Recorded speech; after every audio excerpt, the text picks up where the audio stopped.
Bonjour, aujourd'hui on va parler du Phédon, mais avant de visionner cette vidéo, je vous propose fortement d'aller jeter un coup d'œil sur ma vidéo sur l'apologie de Socrate, puisque le Phédon est une suite à cet écrit-là, et aussi sur la vidéo sur Ménon, parce que le Phédon reprend en fait plusieurs notions de la théorie de la réminiscence. Dans l'apologie de Socrate, Socrate est condamné à mort, mais dans la deuxième partie de son discours, il affirme justement qu'il n'a pas peur de la mort.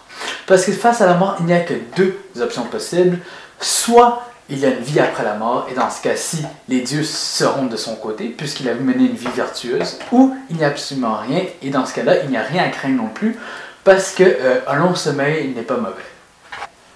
Dans les Phédons, on retrouve justement Socrate dans les quelques moments avant qu'il doit boire la ciguë, donc avant qu'il se donne la mort. Son ami Cybès n'est pas encore complètement convaincu de l'immortalité de l'âme et demande à Socrate des arguments pour en fait arrêter de s'inquiéter pour Socrate. C'est alors que Socrate donne trois arguments. La première preuve de l'immortalité de l'âme en fait découle d'une vérité communément admise dans l'ancienne Grèce, à savoir que tout contraire vient de son contraire. Donc le lent vient de la vitesse, l'ombre vient de la lumière, la justice vient de l'injustice, etc. Mais avant tout, les Grecs ont sorti cette loi à partir de leur observation de la nature, que le froid devient chaud et ensuite vice-versa, le chaud redevient froid, et aussi que l'humide devient le sec et le sec redevient humide.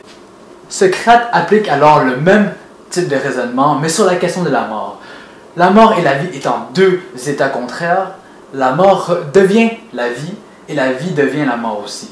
Donc, entre la vie et la mort, il faut mourir, puis lorsqu'on est mort, on doit nécessairement reprendre vie pour qu'il y ait un cycle constant. Le deuxième argument est intimement relié au premier. C'est simplement que il est nécessaire qu'il y ait cette relation dynamique et qu'il y ait un échange entre la vie et la mort, parce que sinon, si la direction était seulement unilatérale, il y aurait destruction radicale, destruction absolue, et donc il n'y aura plus de vie. Si tout être vivant meurt et qu'il n'y a pas de retour, alors le cycle est cassé et à un certain moment, tout autour de nous serait mort.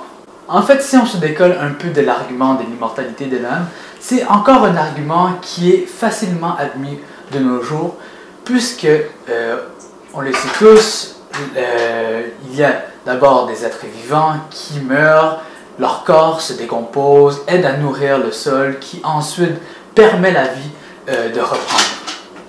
Donc, c'est vraiment l'argument général d'une renaissance continuelle entre la vie et la mort. Mais pour Socrate applique ce raisonnement sur l'âme elle-même.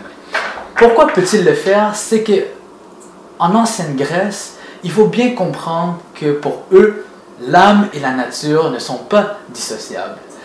La nature est imbriquée dans l'âme et l'âme elle-même, elle est nature en fait.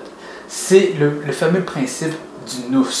Ce principe stipule en fait que la nature est un esprit, que tout est raison, que la raison pour laquelle on peut tout expliquer dans la nature par des relations mathématiques et par des raisonnements, c'est que la nature est elle-même un esprit.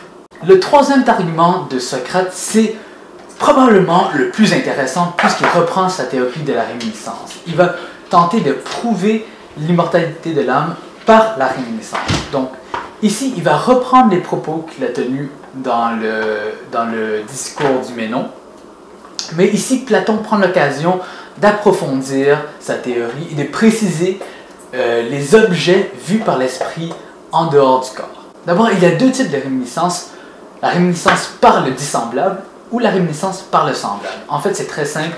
C'est tout simplement que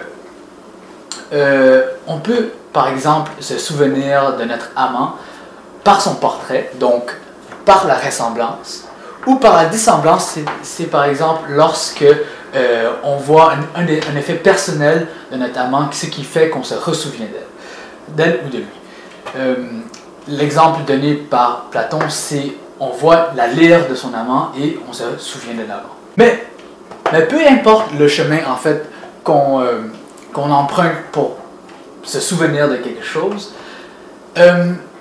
on va toujours se ressouvenir de l'idée en soi. Donc ici, Platon va prendre l'exemple de l'égal. Qu'on voit deux choses égales ou pas, donc par la ressemblance ou par la dissemblance, on est immédiatement rapporté à l'idée de l'égal en soi.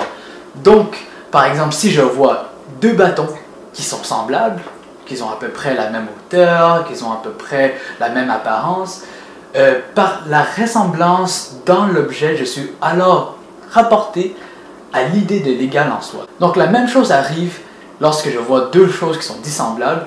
Pour savoir qu'ils sont dissemblables, donc pour apercevoir et prendre conscience que deux choses ne se ressemblent pas, c'est parce qu'on avait déjà aussi l'idée de l'égal en soi en nous. Ensuite, ayant l'idée de l'égal en soi en nous, on peut ensuite prendre conscience du déficit de l'égalité en les choses elles-mêmes. En effet, comparé à l'idée de l'égal en soi, de l'égal absolu, en fait, les deux bouts de bâton de tantôt, malgré qu'ils se ressemblent énormément, ils ne sont pas exactement pareils. Il y a toujours un déficit d'égalité entre eux, parce qu'ils sont des objets empiriques, donc des objets de notre expérience. Donc, du moment qu'on voit des choses égales, ou même des choses inégales, comme je l'ai expliqué tantôt, il y a déjà un troisième terme qui est en jeu, à savoir l'idée de l'égal en soi. En fait, cette connaissance de l'égal précède absolument notre vue, donc précède toute connaissance empirique qu'on a. Pour même avoir la conscience que deux choses sont égales, donc pour voir que deux choses sont égales, il fallait déjà avoir la notion de l'égalité en soi en nous. Parce que, en fait, si on ne savait pas ce que deux choses sont égales, donc si on n'avait pas la notion d'égalance en nous, jamais on pourrait tirer de deux objets qui sont égaux. Ce type d'argument annonce déjà, en fait, la critique de la raison pure de Kant. C'est exactement le même type d'argument que Kant va proposer à son tour pour parler des catégories de notre esprit. Donc, des catégories, des grilles de lecture de notre expérience qui précèdent en fait toute expérience elle-même et qui conditionnent notre expérience. Socrate prouve alors sa théorie de la réminiscence par la perception. En effet, par cette dernière, on se ressouvient de l'idée qui en fait précède notre expérience elle-même et qui la conditionne. Mais d'où sortent ces idées-là? En fait, Socrate répond qu'il y a seulement deux possibilités. Soit on est avec toutes ces idées-là en tête, qui sont déjà toutes effectives en nous, mais alors là, il serait impossible d'expliquer pourquoi on oublie ces idées-là et pourquoi, en effet, le travail du philosophe est alors nécessaire, le travail de ressouvenir, de remémoration de ces idées-là en nous, si on est déjà avec toutes ces idées-là de manière effective. Cette possibilité est alors évacuée puisqu'il est impossible de justifier l'oubli à la naissance si on avait déjà toute la connaissance.